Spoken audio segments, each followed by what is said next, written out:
കഴിഞ്ഞ 2 എപ്പിസോഡുകളിലായിട്ട് നമ്മൾ കണ്ടത് ഞങ്ങളുടെ കൊടൈക്കനാൽ ട്രിപ്പിൻ്റെ വിശേഷങ്ങളാണ്. അപ്പോൾ കഴിഞ്ഞ എപ്പിസോഡിൽ ഞാൻ കോക്കേഴ്സ് വോക്ക് കാണിച്ചു തന്നിരുന്നു.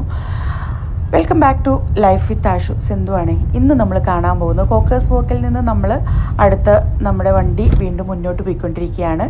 നമ്മളങ്ങനെ പോയി അടുത്ത വഴിയിൽ നെക്സ്റ്റ് കാണുന്ന ഡെസ്റ്റിനേഷൻ എവിടെയോ അവിടെ സ്റ്റോപ്പ് ചെയ്യാം എന്നുള്ള ഐഡിയയിലാണ് നമ്മൾ പോകുന്നത്. അല്ലാണ്ട് നമുക്ക് കൃത്യമായ ഐഡിയ ഒന്നുമില്ല. പിന്നെ ഇവിടുന്ന് അങ്ങോട്ട് പോയാൽ അടുത്ത കാണുന്ന എന്താണോ അതിലേക്ക് പോവുക എന്നുള്ള ഒരു ഐഡിയയിൽ നമ്മൾ വണ്ടി മുന്നോട്ട് എടുത്തിരിക്കുകയാണ്.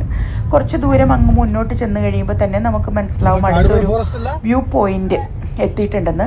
കാരണം ഓരോ വ്യൂ പോയിന്റും ക്രൗഡഡ് ആണ്.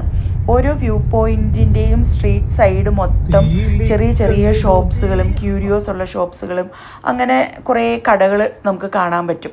അപ്പോൾ അതാ അങ്ങനെ ഒരു വ്യൂ പോയിന്റിലേക്ക് നമ്മൾ എത്തിയിരിക്കുകയാണ്. നിങ്ങൾക്ക് ആ ഒരു ഏരിയ കാണുമ്പോൾ തന്നെ മനസ്സിലാവും.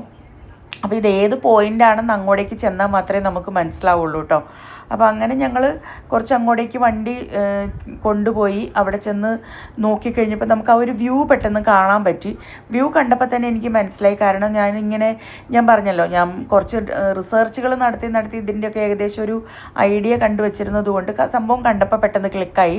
ഇപ്പം നമ്മൾ കാണാൻ പോകുന്നത് റോക്ക് പില്ലർ റോക്ക് എന്ന് പറയുന്ന ഒരു സംഭവമാണ്. ഇതാ മോളുടെ ഫോട്ടോയുടെ ബാക്കിൽ കാണാം ആ ഒരു റോക്ക്. ആ ഒരു റോക്കുകൾ ശരിക്കും ഞാൻ വീഡിയോ ആയിട്ട് കാണിച്ചു തരാവേ. കണ്ടോ, പുറകിലേക്ക് നോക്കിക്കേ, നല്ല വലിയ പാറക്കല്ലുകളാണ്. ഈ പാറക്കല്ലിന് ഒരു പില്ലറിൻ്റെ ഷേപ്പാണ്. നമ്മുടെ തൂണെന്ന് പറയുന്ന ആ ഒരു സംഭവം, തൂണിൻ്റെ ഷേപ്പിൽ വലിയ നീണ്ട പാറക്കല്ലുകളാണ് അവിടെ കാണുന്നത്. കണ്ടില്ലേ, അങ്ങനത്തെ വലിയ വലിയ പാറക്കല്ലുകൾ ഒരു 3-4 എണ്ണം നമുക്ക് ശരിക്കും കാണാൻ പറ്റൂ കേട്ടോ. അതങ്ങനെ നീണ്ടു നിൽക്കുകയാണ്. അവിടെ മുഴുവൻ മിസ്റ്റാണ്. അതാ മഞ്ഞ് മൂടി നിൽക്കുന്ന ഒരു അന്തരീക്ഷമാണ്. നല്ല തണുപ്പാണ്, നല്ല കൂളിംഗ് ആയിട്ടുള്ള ഒരു ഏരിയ. ഇതാണ് ആ ഒരു പില്ലർ റോക്ക് എന്ന് പറയുന്ന ഒരു ഏരിയ. ഭയങ്കര രസമാണ് കേട്ടോ. നമുക്ക് അവിടെ ചെല്ലുമ്പോൾ ഒരു വേറൊരു വൈബാണ് നമുക്കവിടെ കിട്ടുന്നത്. ആ ഒരു മഞ്ഞിന് മൂടി കുളിച്ച് നിൽക്കുന്ന ആ ഒരു ഏരിയ, ആ മഞ്ഞ് നമ്മുടെ മുഖത്തേക്ക് ഇങ്ങനെ വന്ന് അടിക്കുന്ന ഒരു ഫീലാണ്.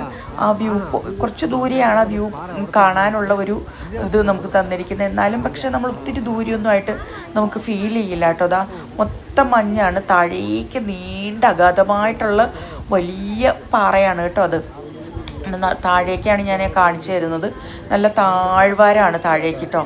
അപ്പോൾ പോയാൽ തീർന്ന് ഒന്നും പിന്നെ പെറുക്കിയെടുക്കാൻ പോലും കിട്ടില്ല, അങ്ങനത്തെ ഒരവസ്ഥയിലുള്ള പാറ. പക്ഷേ നിറയെ ആളുകളുണ്ട്. നമ്മൾ കുറച്ച് അത്യാവശ്യം ദൂരെയാണ്. അപ്പോൾ ഇതാണ് അതിൻ്റെ ഏകദേശം ആക്ച്വൽ ഡിസ്റ്റൻസ് വരുന്നത് കേട്ടോ. എന്നാലും നല്ല ഭംഗിയായിട്ട് നമുക്ക് കാണാം. അതിൻ്റെ എൻട്രൻസിൽ ഇതുപോലെ കുറേ ആനകളുടെ ഒരു പ്രതിമ ഉണ്ട് കേട്ടോ. പ്രതിമ ആയിട്ട് ചെയ്തിരിക്കുകയാണ്. കുട്ടി ആനയും വലിയ ആനയും ഒക്കെ ആയിട്ട് ഇങ്ങനെ കൊമ്പനും ഒക്കെ ഉണ്ട്. അവിടെ ഒരു ചെറിയ എന്താ പറയുക, ഒരു സൂ പോലത്തെ എന്തോ ഒരു സംഭവം കൂടി അവിടെ ഉണ്ട്. ഞങ്ങൾ ജസ്റ്റ് 2 ഫോട്ടോസൊക്കെ എടുത്തു. നല്ല പാർക്കിങ്ങിന് നല്ല തിരക്കായിരുന്നുകൊണ്ട് രാജേഷിന് ഇറങ്ങി വരാൻ പറ്റിയില്ല. ഇതാ ഒരു സൂവിൻ്റെ ഒരു